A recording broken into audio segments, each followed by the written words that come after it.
Este día vamos a estudiar un tema, Pastor Dani Perla, que creo que junto con el que se estudió ayer, porque vamos a notar que hay una gran correspondencia en ambos temas, ha hecho peligrar a muchos en su fe y ha hecho temblar a muchos también.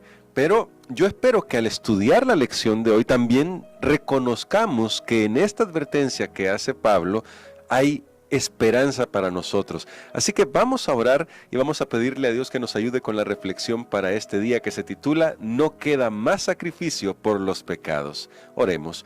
Nuestro buen Padre Celestial, hoy venimos ante ti para suplicar sabiduría por un tema que nos resulta hasta un poco contradictorio, pero ayúdanos, oh Dios, a saber qué es lo que tú quieres decirnos en el nombre de Cristo Jesús.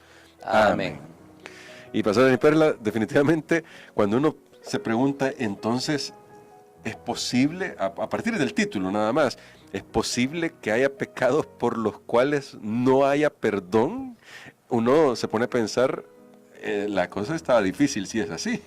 Definitivamente, creo que el capítulo 6 y los versículos 4 al 6 que estuvimos estudiando el día de ayer, y lo que vamos a estudiar hoy en Hebreos, el capítulo 10 y los versículos del 26 al 29, encontramos de las más serias advertencias en la palabra de Dios.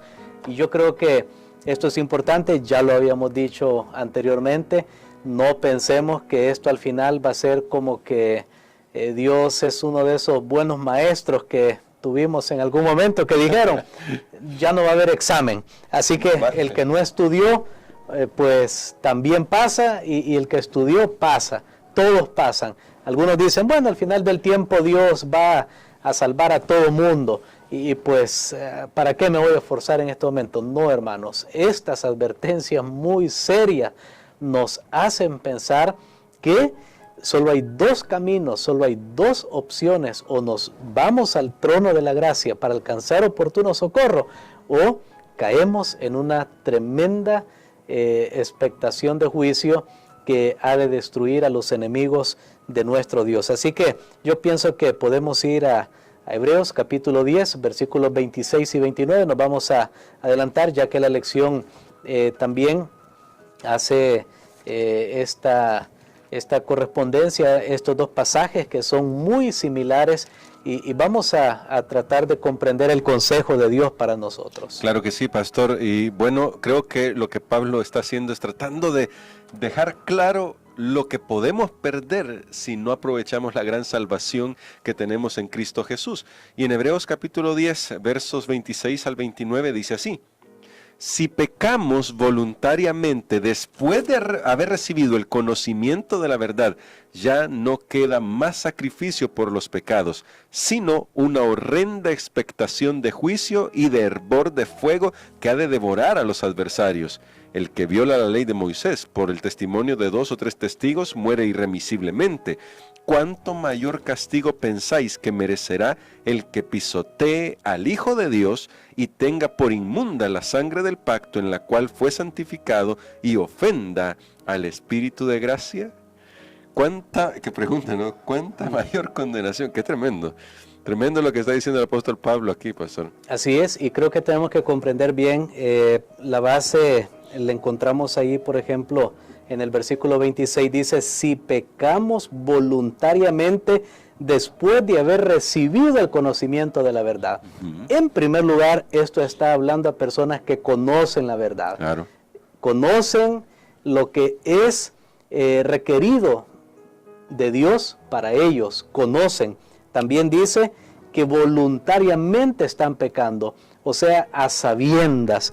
Ya tienen un conocimiento como lo he mencionado, y entonces aquí se llega a un problema cuando alguien voluntariamente decide rechazar, repudiar.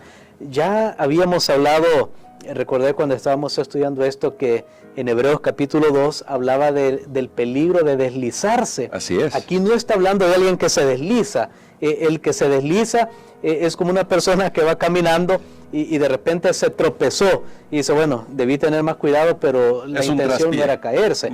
Ahora, diferente es que alguien dice, ahí hay un hoyo, salto a ese hoyo. Sí. Aquí, en Hebreos 10, está hablando precisamente de ese tipo de actitud, de la persona que voluntariamente rechaza al Hijo de Dios. Dice, ya no hay más sacrificio por los pecados, en otras palabras, nada más puede salvarlo. Pero también esta enseñanza puede compararse con lo que nosotros encontramos en los evangelios. Ajá. Y que Jesús llamó la blasfemia contra el Espíritu Santo, la cual se convierte en un pecado imperdonable. Un pecado para el cual no queda sacrificio, y por eso es que este pasaje está en bastante correspondencia con lo que se estudió el día de ayer.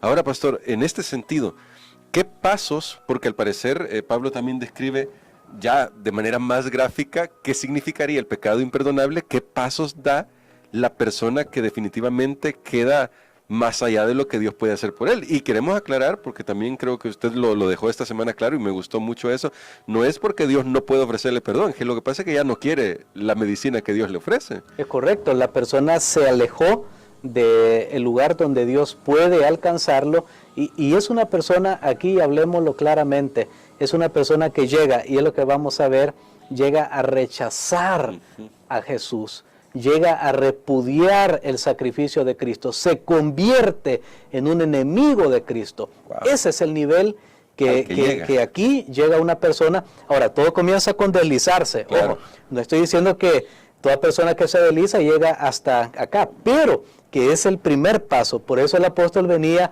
advirtiendo, cuidado que se deslicen, cuidado. Recordemos que la comunidad, y otra vez yo hago un llamado para entender muy bien esta carta a los hebreos, tenemos que situarnos en la época en que este material fue dado a la iglesia, porque había persecución, había rechazo, y entonces para los cristianos, entonces cuando un cristiano negaba a Dios en público, era algo terrible. Era lo que Pablo decía, era profanar la sangre del pacto, porque en momentos de definición, rechazar a Cristo se convierte en una burla para los incrédulos. Entonces ellos dicen, bueno, esa persona prefiere su vida, prefiere sus posesiones en vez de Cristo. Entonces quiere decir que Cristo no es tan valioso. Quiere decir, es como la persona a la cual su pareja le es infiel. Esa persona sufre un shock, un golpe muy grande,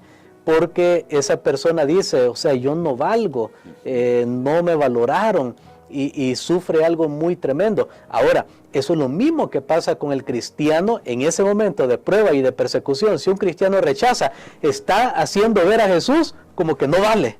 Wow. Y eso realmente es terrible. En este sentido, la cartilla fue bien gráfica, porque dice, cuando Pablo explica que pisotea al Hijo de Dios, como usted decía, lo convierte en una burla, la cartilla va más allá y dice, como ya lo estudiamos, o Cristo es el rey o el yo es el rey. Si yo pisoteo a Cristo, quiere decir que yo lo he puesto por debajo de mí, y entonces lo he puesto como el estrado de mis pies, y eso me causó temor y asombro, pastor. Definitivamente, y la lección dice lo mismo que pasó con Lucifer en el cielo, que él quiso estar por encima de Dios. Él dijo por encima, y entonces es el mismo espíritu de la persona que realmente se pone a sí mismo y sus intereses por encima de Dios. Ahora, sé que hay duras pruebas, hay luchas, hay persecución. En ese momento uno a veces tiende a desanimarse, quiere claudicar, pero hermano, no claudique, mire a Cristo, no se desanime, no tire la toalla, no se deslice, no se salga, no se vaya. ¿Por qué? Porque eso significaría que para usted es más importante usted, sus sentimientos, sus emociones, sus propiedades, su carrera, su estudio, su pareja, lo que sea, por encima del Hijo de Dios, y eso es peligroso. Yo recuerdo un pensamiento que leí que decía, cuando el yo está en el trono, Jesús está en la cruz. Sí. Y cuando el yo está en la cruz, Jesús está en el trono. Amén. Usted decide dónde estará Jesús. O es el Señor de su vida, y entonces usted simplemente es un siervo de Jesucristo, o usted quiere ser el Señor. Y lastimosamente hace ver el sacrificio de Cristo como nada. Bueno, ya vimos entonces esta expresión, pisotear al Hijo de Dios. La otra expresión que también usa el apóstol es, en la nueva versión internacional, profanar la sangre del pacto. Es decir, hacer ver como que la sangre de Cristo no tiene poder para limpiar mi vida. Es otro síntoma de una persona que está llegando al nivel de rechazo, de repudio del sacrificio de Cristo. Y ahora, pastor, luego el apóstol Pablo destaca que ha insultado al Espíritu de gracia. Y bueno, acá incluso podríamos hablar de que ya con esto se queda claro que el Espíritu Santo es una persona en la deidad. Correcto. Pero además de eso... Sí, me parece muy bien ese énfasis, porque solo una persona puede ser ultrajada, correcto, puede ser insultada. Yo no puedo decir en este momento, insulté el micrófono. No se puede. El micrófono no siente, no sabe.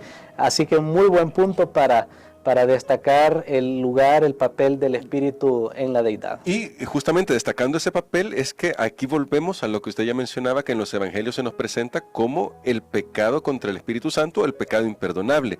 ¿Cómo se insulta al Espíritu Santo, pastor?